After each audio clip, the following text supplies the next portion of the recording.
Welcome to the Savvy Dentist Podcast with Dr. Jesse Green, the show where great dentistry meets great business. Listen in each week as we bring you an inspiring person who will share their story, ideas, and business techniques to help you create a practice and a life you love. And now introducing your host, Dr. Jesse Green. Ladies and gentlemen, welcome back to the Savvy Dentist Podcast, the show where great dentistry meets great business. Today, I'm super excited because I'm joined by someone whose work I admire greatly. Mike Michalowicz is the author of a gazillion books, notably Profit First, Clockwork, The Pumpkin Plan, The Toilet Paper Entrepreneur, and a stack more. He's the founder of several startups which has been able to exit from successfully, some to private equity, some to Fortune 500 companies. But most importantly, he's a business guy who really understands business. He's a Wall Street columnist in the past, and he's been on MSNBC as a business makeover specialist. His latest book is called Clockwork, and what I'm really keen to talk to you about today, Mike, is how to create time in the life of a busy entrepreneur. So firstly, welcome to our show. Jesse, thank you so very much for inviting me. I appreciate this. Yeah, look, it's, as I said, it's something I've been looking forward to for a long, long time. And obviously, you're very experienced in the world of business, but I'm curious to understand, Profit First was a book that really changed and shaped people's thinking around actually making a profit, taking money from the business and supporting yourself. But it's really interesting because the two currencies, money and time, seem to be closely entwined. And I suspect Clockwork really addresses that second currency of time. Can you talk us through why that book was so important to be written? I've come to believe that there's a hierarchy of needs for entrepreneurs similar to the hierarchy of needs for humans, Maslow's hierarchy of needs. And the foundation, I think, from the entrepreneurial side is every business, regardless of what business you're in, needs sales, because sales brings about the inflow of cash. And without that, I consider that the oxygen for a business. If you can't breathe, you will suffocate and die. The next level up is what you just said, profitability. And to me, that's the nourishment for a business. That's the food and water. Sadly, I see businesses that are starving to death, yet they're trying to sell more, which is the oxygen. They try to gasp for air, even though they actually need nourishment, which is profitability. Well, once a business has adequate sales and sustainable, permanent profitability, then the next level up for the entrepreneur is time. And the time means freedom, the ability to do what they want, when they want, either in their business or in their lives. So Clockwork became this natural progression of a business that is making sales, is sustainably profitable. What the entrepreneur needs next is that freedom, time. Yeah, and it's an interesting thing because many of the listeners on this show are familiar with the premise of our show, which is to create a business and a life. You're right. And that life piece is often missing because we get consumed with delivery or sales or whatever it happens to be. And the $64 million question that I get asked regularly, and I assume you probably get a version of this question as well, is how do I know when to change gear? Because I'm stuck in delivery. I'm afraid that if I'm not delivering, in our case, dental services and other businesses, their particular product or service, how do I get off that treadmill to create the time? Yeah, well, I think it starts off with a fallacy, a misunderstanding. At least this is what I believed for my own self. As I was growing my own businesses, I thought that I'd have to grind it out in my own business, work as hard as possible, and then one day, the business will run itself. I actually consider it a switch. I would be working in my business, and then one day, all of a sudden, I'd be working on my business. But the reality I've discovered is it's not a switch. It is a throttle. We slowly move into a position of working on the business, of what I call the design phase, where we're strategically working, as opposed to the doing phase, which is actually executing the work. I also, there's a common phraseology that floats around that I think is a misnomer. So many entrepreneurs I've met say, my relationship with my business is a parent-child relationship. You know, I'm the parent, my business is an infant or a child. I need to feed this child. I need to support it. But one day, my business will get legs and fly the coop, and the business will be on its own, and that's when it's going to reward me. Well, I believe that now to be a horrible fallacy. It is not a parent-child relationship by any stretch of the imagination. What I think it is the relationship is that of conjoined twins. You see, my business and me are like this. We're locked in together. We share critical organs. We share the same legs, the same heart. And if I'm going to just rip it apart, both of us will die because there's such a codependency. When you remove, or when you disconnect, if you will, conjoined twins, it's a very careful surgical procedure. You do one step at a time. You don't make the surgery in one night. You disconnect, and over time, you fully disconnect all the critical organs, and now the business can walk on its own. You will always share the same soul. That will never be divided, but you have to strategically remove yourself. The key is slowly but consistently throttling yourself out of the doing and onto the designing. Yeah, I really resonate with that, Mike, because I think for some people, they try to do the cold turkey. And the analogy I have is that sometimes they're trying to run from first base to second base, and they get stuck in the middle somewhere, and they go, holy crap, I've got to go back to first base because it's what I know, it's what I'm comfortable with, and over there looks a little bit scary. So trying to do it all in one fell swoop leads to that, oh my God moment, how do I do this? And then I retreat back to what I know. Right. And that's actually the challenge I see most often. The vast majority of businesses, and this is a global phenomenon, I think it's around 97% of businesses will never get past 2 or 3 employees because the owner says, this is too overwhelming. I can't manage these employees. They are idiots, or some other derogatory term. I'm the genius. I have to go back to doing it myself. Then they do themselves. They get overwhelmed. I can't handle this workload. It is crushing me. I need to hire people. Shockingly, they hire idiots again and they fire those people. So they stay in this floundering between trying to do everything themselves and trying to hire a few people. The thing is, they don't understand the throttling process. They don't understand how to appropriately delegate work. These people are not idiots. The idiot is usually me, the entrepreneur. I haven't given them the proper structure to be successful. If we can get past that phase, we definitely position ourselves to get adequately to second base without reverting back to first. Yeah, I really love that. And one of the things that I've come to believe as well is that the growth of a business, the rate limiting factor of any business really is the mindset and attitude and beliefs and structures that the owner puts in place, right? So before we get into the nitty gritty of actually what mechanics need to be in place, I wanted to ask you what needs to be going on in the head of the mindset of the entrepreneur in order to be able to realize that actually it might be me that's the idiot and not them in the first place. So obviously there's a piece of self-awareness, but what sort of things should or have you noticed that entrepreneurs do think about as they successfully make that leap? Yeah. So I think the first thing is to get in check with our ego. This was the biggest challenge I had. I really thought I was the smartest guy in the room. I really thought that I knew my business so intimately that no one could match my skill set. And when I had that mindset, was it Henry Ford who said, if you think you're right or wrong, either way you're right, or if you think you can or can't, either way you're right. I think that was the saying. Once I believe something to be true, it's so interesting how I find proof of it. And so I subconsciously wasn't training my employees effectively. I wasn't setting up to win. I was setting them up to prove myself right, that I'm the smartest guy in the room, and then would be disappointed in them. So first we have to get past our own ego. The second thing is to have this true awakening. If we continue on this current path of trying to do everything, is this going to get us to our true objective where we have the life of what we define as freedom? Maybe it's financial freedom or freedom of time. Are we really going to get there if we continue this path?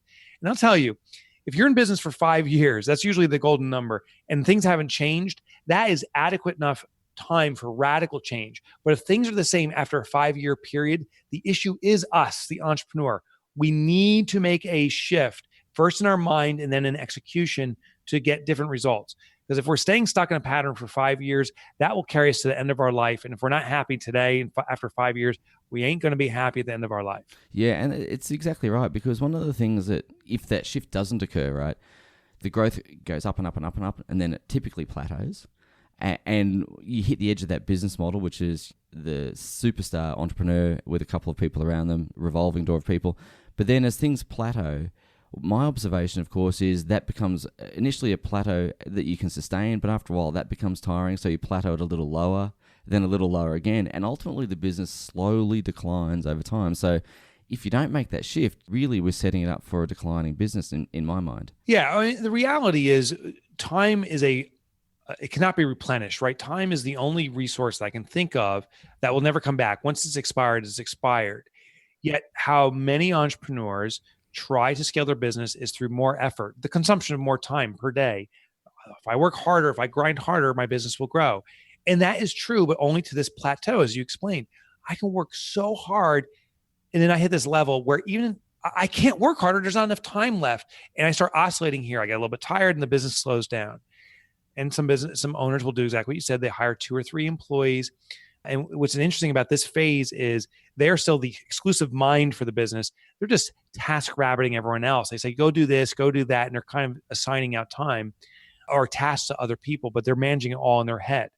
I found for businesses, you can get to maybe $1 million, at least US, of revenue by doing this kind of task rabbiting and manic way of running your business. It's a very rare circumstance that type of entrepreneur can up-level their business much further without moving on to a more sophisticated or more mature level of running your business, which is the true delegation of outcomes. Instead of task rabbiting, say, you go do this, you go do that. I say, hey, here's the goal we're looking to achieve. This is the outcome we need. Get us there. Follow the path that you decide is most appropriate, but we need to get here and start delegating outcomes. That's the key to this next level of growth. Okay, so again, let's talk about delegation of outcomes, because for some business owners, they might not be particularly clear about an outcome. I guess clarity is going to be key, because if you're going to be delegating someone else to do something, you've got to tell them exactly what that outcome is. So in terms of your experience in delegating outcomes, how has that worked on a practical level, apart from saying, hey, Bob, this is what we want to achieve, go do it? Is it, hey, Bob, this is what we want to achieve. Can you build some intellectual property assets as we're going on this journey so we can create the systems as we go? Are we building the bike as we ride it, or have we got that in place up front and early? Yeah. So we have to start with the end in mind. So we got to reverse engineer our business. I myself have applied this. So I think one thing that's unique about being an author like I am, I also own businesses, is I actually test these hypotheses on my own business and see if they work. And then if they do, I then document them. And what I do in my own business is I first define what we're looking to achieve on the grand scale. So my mission, my company's mission, is to eradicate entrepreneurial poverty. That's how we've defined it. This struggle that entrepreneurs have that no one really knows is going on. The outsiders think we're all millionaires and we don't work, when the opposite is true. We are usually as poor as church mice and we're working our butts off. So I want to eradicate that reality. Well, how do we eradicate entrepreneurship? Well, we have different vehicles, products that support that. My books, speaking, educational platforms, training, and so forth. Well, under that, we talk about each of these vehicles and how do we deliver on that at an exceptional level that we've defined. I then meet with my colleagues and say, listen, the outcome, for example, for a training, we want to have a training session where the entrepreneur is moved forward, meaning that when they leave that training session, they come with a specific outcome that has advanced their business. We want them to feel embraced, because the biggest challenge many entrepreneurs have is a sense of loneliness, actually. They don't feel that they're part of a community, so they need to feel embraced. So we define the emotions they need to experience, because that deliverable actually typically is an emotion. I then say to my colleagues, what path do you think will get us there?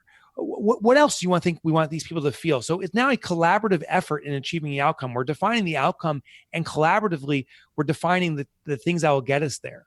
When they collaborate on this, they have a sense of ownership because they're the ones who devised the plan. I then say, okay. And I also say, listen, the plan may change as we go along. I am empowering you, and there's a special way of doing that, empowering you to make that outcome a reality. Now, here's the key to empowerment. Empowerment means that when they make a decision, you have to support the decision, even, and this is the key, even if the decision is a bad decision. And this is where many entrepreneurs fail. When an employee makes a decision and it fails to come true, the entrepreneur reprimands the employee. That was a mistake. Never do that again.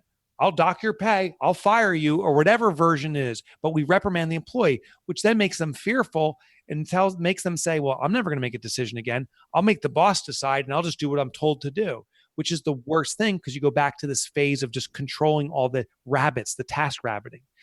The key is this: when an employee makes a decision and it fails to achieve the goals, we support the decision. We say, listen, I know we didn't achieve the goals we wanted. I'm just proud that you made a decision that you felt was in our best interest. Go back out there, do it again. I support you. And here's the reality. As entrepreneurs, we mess up all the time. And do we fire ourselves? Never. In world history, I don't know a single entrepreneur who's fired themselves. We allow mistakes to happen. We get back on our feet and we push forward. That's what we need to do for our colleagues. Yeah, I sometimes laugh because I sometimes think that most of the entrepreneurs probably would have fired themselves if they'd been someone else in their business, right? It's true. If they could have. They couldn't fire themselves. Yeah, exactly. If someone had made the mistakes in my business, I'd probably be going, oh, yeah, get out. Yeah, it's true. But I have made all those mistakes and more. And so I wanted to talk a little bit about team, because obviously getting that team structure is going to be critical, mission critical to executing on the plan, enabling and empowering decision making. So how do you create a balanced team in the sense that you might have different skill sets, different attributes and so on? How do you get that right mix of, I suppose, what you need to move the team forward, and then how do you manage and lead that team? I'll tell you the way not to do it that I've discovered, that I've been doing for the longest time, and now I'm like, oh my gosh, that was a mistake, is I did it based upon titles. Like I said, I need a receptionist, I need a salesperson. The problem with this is I have a predefined role or responsibility for what I define a receptionist. Great on the phone, highly communicative, great at data entry to track information, great physical presentation. They got to look the part.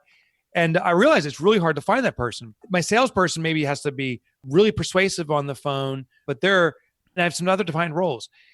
What I realized is I may have a person that's fantastic on the phone, but doesn't make a good personal presentation. But guess what? They'd be great for the phone component of reception work. And they actually may be great at some of the sales componentry, the early phase of sales. So what I need to do, and now I do, is I look at each individual person I have on my team and say, what is their inherent talents? Leverage their talents, have them do what they're extraordinary at, and concentrate their efforts there. Don't do it in a specific title. Do it across the entire business where they can apply their talents. So I no longer have a receptionist. I have someone that's great at phone presentations. They do some of my sales, the early stage. They do some of our reception, and they do some of our customer service now. I have another person that presents themselves greatly. They're just such a charismatic person. When you meet them face to face, you fall in love with them. Well, guess what? They handle the introduction. When someone walks to our office, you actually meet them first, not my receptionist. You meet the great charismatic person. When we have customer service and outbound networking events, that's the person that's going. So identify the strengths, the talents of your people, and match up all the different responsibilities you have in your organization to their talents. It's unbelievable what you can accomplish with a small team that's exploiting talents as opposed to a large team that's stuck within a certain title. Mike, that is absolute gold. Ladies and gentlemen, if you have just tuned into our podcast, we are listening to best-selling author Mike Michalowicz. Head across to his website, mikemichalowicz.com, because there is an absolute treasure trove of goodies there, lots of resources.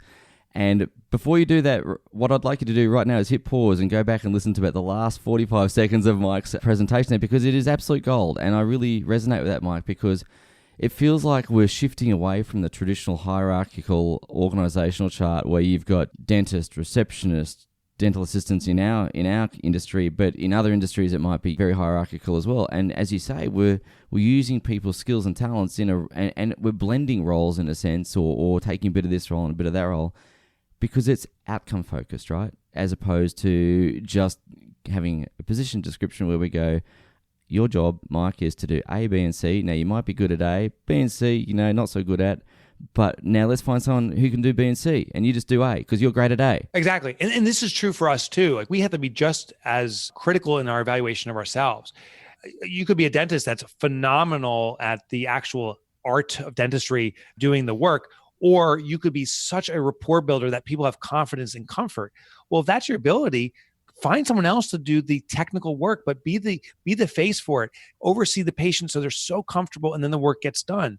Conversely, maybe you don't have you got the traditional doctor's kind of presentation, which can be kind of flat.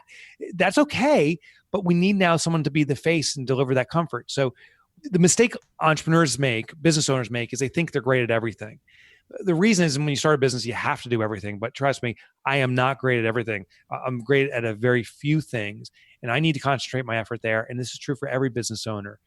The things that you can do are not necessarily the things you're great at. Focus on what you're great at, and that will elevate your business tremendously. Okay. So again, really resonate with that. Can I just throw a little curveball towards you? Because I know lay it on me. Someone's going to be driving along in their car, listening to this podcast and going, yeah, but Mike, what you don't understand is I've tried that and I get sucked back into it. And every time I get pulled back into it, it's like the Death Star. I get sucked back into the Death Star. How is it that you break the gravitational pull of the Death Star and continue on that journey, and so that you actually make that step and commit to it? And equally, what other common challenges do you see entrepreneurs making as they make that leap? Yeah, the way to break from that Death Star is small wins. This is something I discovered when I wrote my prior book, Profit First. I taught this entire system about profitability and said, this will make your business permanently profitable, I assure you. And people got excited and they did it. And then shortly after it failed and they went right back to their old ways. I'm like, what happened? And they said, it was just too much. I was overwhelmed. Therefore, Profit First, that system doesn't work. I'm like, oh my gosh. The problem is that the system doesn't work. The problem is that for their first practice session in preparing for a marathon, the very first day they ran a marathon. They injured themselves. And they said, therefore, you can never run a marathon. The same thing is with this clockworking a business. If you want to run on automatic, if you start with this mass delegation, it is bound to fail because it's too abrupt of a shift. So we want to actually get these small wins. That's the key. So the first thing we delegate is not all the stuff you're doing, but maybe there's that one nagging task. Like maybe you do the insurance claims. Sadly, that's a very popular activity with dentists here in the US. They are constantly sitting in the back room doing insurance claims. It consumes a huge amount of time. It's frustrating, and it really doesn't move the business forward, but it gets money in the door.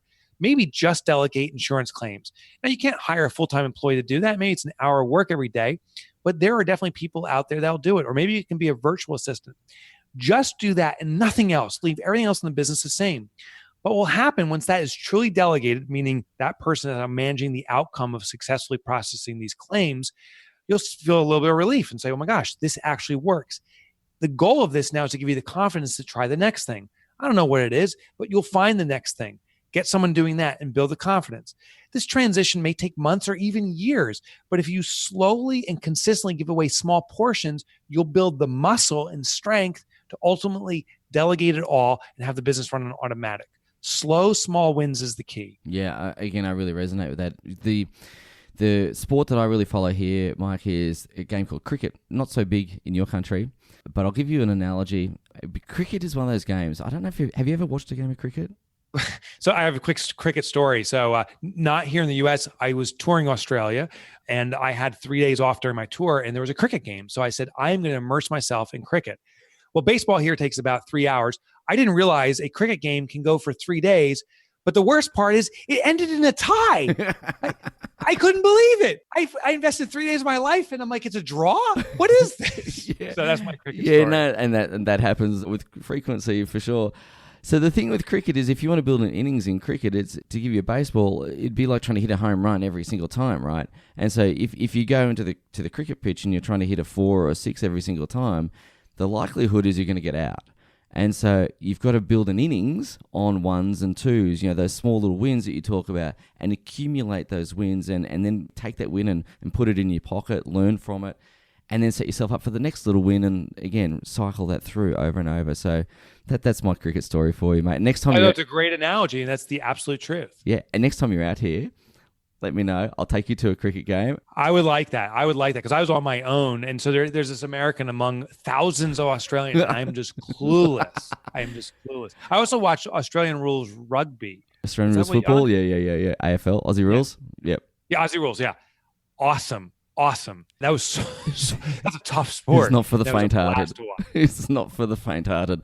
But no. Anyway, that's really cool. So definitely we'll catch up and do that. But I wanted to just cycle back to Profit First because you mentioned that. And Profit First, for the listeners to our show and members of our community, will know that Profit First is on our recommended reading list. It's a wonderful book, and we really salute you for writing it. I think it was a much-needed book.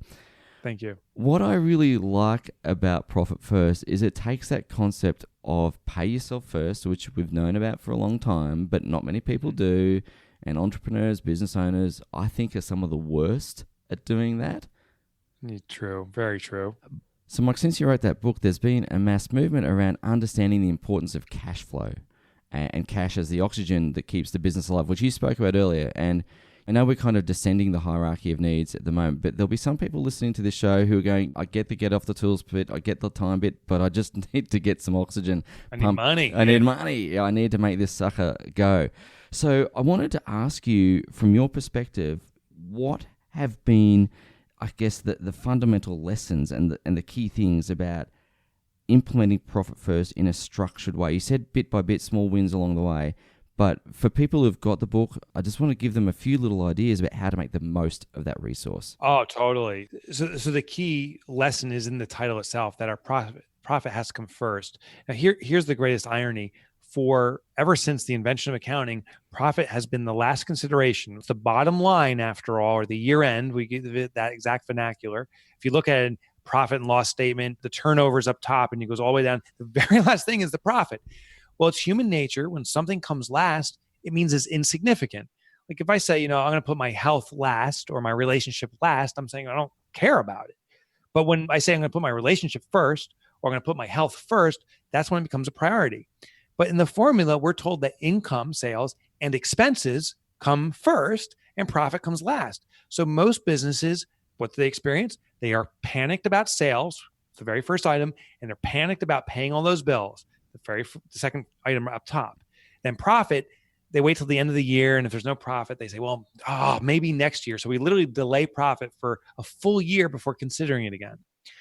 What I'm suggesting, the core principle is flip the formula. It's now income, revenue, minus profit equals expenses.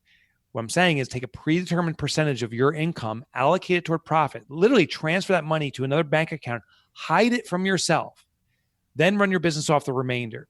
What this does is, first, it assures profitability because you've taken it already. It's hidden away. It also tells you what you can really run your business off of. When we spend every penny we have, that's not what the business was designed for. That income has to serve multiple purposes. It has to pay profit. Your salary as the owner of the business, your tax liabilities. Like, listen, I've yet to be to a country, and Australia is included, that the government doesn't like to stick their long hand into our business and suck money out. And you guys forgot that you have GST over there. Like, what was that? Like, tell me about it. Yeah, you're getting slapped left and right. But listen, this is also our legal responsibility. We have to pay it. So our business is going to reserve those responsibilities prior to giving us the last chunk of money, which is expenses. That is what the business is really designed to run off of. And we have a responsibility to make our business run off that. I'm not saying this is going to be easy, but it's the reality. If you want to be profitable, if you want to pay yourself, if you're going to comply with the law and pay your taxes, your business must run off that remainder. Yeah, and so I really resonate with that as well, Mike, because what we're effectively saying is what's left over, the expenses, we've got to learn and become adept at running our business off that amount of money. And that requires some creativity, it requires some ingenuity, it requires prioritization, it requires all of those skills. And what I really love about this book is it's beginning with the end in mind. And it's same with Clockwork. So for me, I feel like those two systems really could be running in tandem, side by side with one another, so that you've got profitability from the get-go and you're gradually building this business that runs like clockwork by gradual delegation, empowering the team. And so when you're doing one step here and another step on that one, it feels like together the profitability is increasing, but we're also building up our ability to create that time as well. And yes, it's a throttling process, I understand that. But to me, it feels like these two books are written hand in glove. Was it? Yeah. That was the intention. Yeah. So I love the fact that you're tackling both issues in two books. It was fabulous. So again, Mike, I know that as we get to our conversation, people are going to want to head across to your website, mikemichalowicz.com. As they go around that website, I've had a good look through that website. And firstly, I feel like I've cyber-stalked you through your website for a little while now, and it feels a bit creepy just saying that on the podcast. But I guess if there was a resource or a section of your website that you would direct people to up front, where would you suggest starting? What's a good starting point? Well, I'll give you a shortcut also to get there. I know my last name is nearly impossible to spell, so you can go to MikeMotorbike.com. That was my nickname in high school. Mike Motorbike.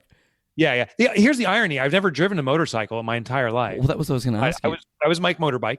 If you go there, it'll bring you to my site. So that's the shortcut.